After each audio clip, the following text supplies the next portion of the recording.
les zouzous, aujourd'hui je vais vous lire une histoire qui s'appelle Le Prince Gringalet.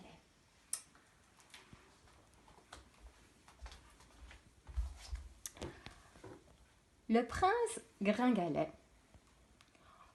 Gringalet, c'est un petit bonhomme qui est pas très fort, un peu chétif, un peu tout maigrelet. Mais vous allez voir. Le prince Gringalet ne payait vraiment pas de mine. Il était petit, boutonneux, chétif et miteux.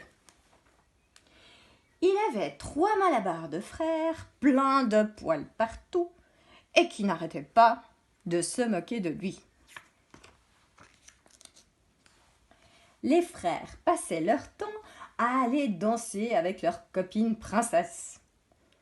Ils obligeaient le pauvre prince Gringalet à rester à la maison pour nettoyer derrière eux. Son travail fini, il s'asseyait au coin du feu, tout triste de ne pas être aussi costaud et poilu comme ses frères. Des biceps avec biscotto. Un samedi soir qu'il lavait les chaussettes, une sale môme de fée dégringola de la cheminée.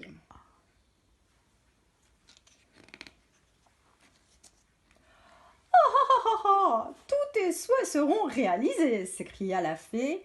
Acabra-dabra, voiture tu auras, zing boum boum, pour aller en boum. Ah, zut, j'ai dû me tromper, dit la fée, en voyant la mini-voiture rouge qu'elle venait de faire apparaître. Aile de robe, plume de tétard, tes haillons deviendront costards. Ah, zut, pesta la fée. Je n'ai pas dit costume de bain. Ton plus grand vœu t'accorderait, gros tu seras et poilu à souhait. Et zing!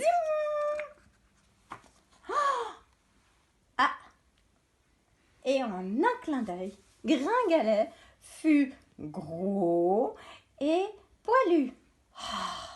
Flûte, jurait la fée. Encore raté. Mais bon, pas de problème, à minuit, tout sera réparé.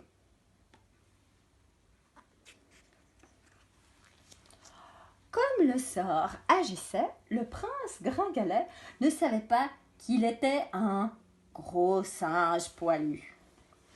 Il se trouvait dans le miroir, même pas mal du tout.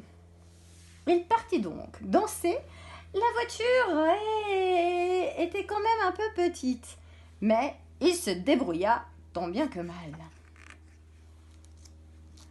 Hélas, quand il arriva au Royal Palace, il ne put passer par la porte.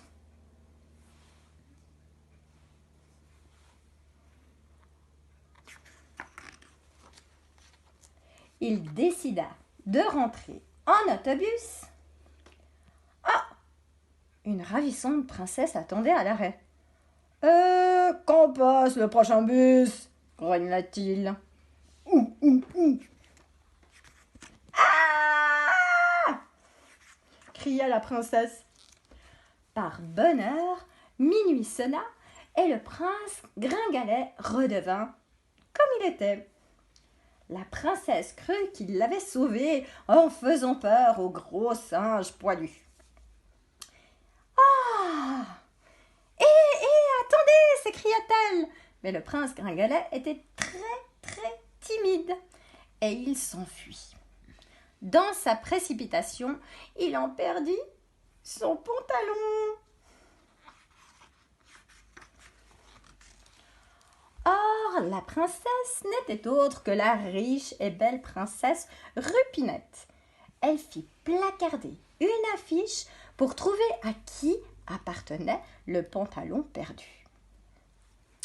La princesse Rupinette décrète qu'elle épousera celui qui enfilera le pantalon perdu par le prince qui l'a empêché d'être mangé par le gros singe poilu. Les séances d'essayage commencent aujourd'hui.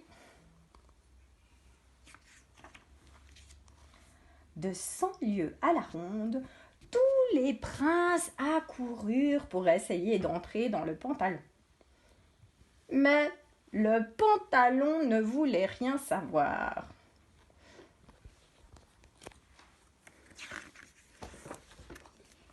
Bien entendu, les frères du prince Gringalet se disputèrent pour l'enfiler. Dites donc là, qu'on le laisse essayer, ordonna la princesse en montrant Gringalet. Ha ha, comme si ça pouvait aller à ce morveux, ricanèrent les 3 frères. Eh bien justement, ça lui allait comme un gant. La princesse Rupinette le demanda aussitôt en mariage. Et c'est ainsi que le prince Gringalet épousa la princesse Rupinette et vécut dans le luxe et le bonheur. Et puis, un matin, la princesse Rupinette glissa un mot à la fée au sujet des grands frères poilus.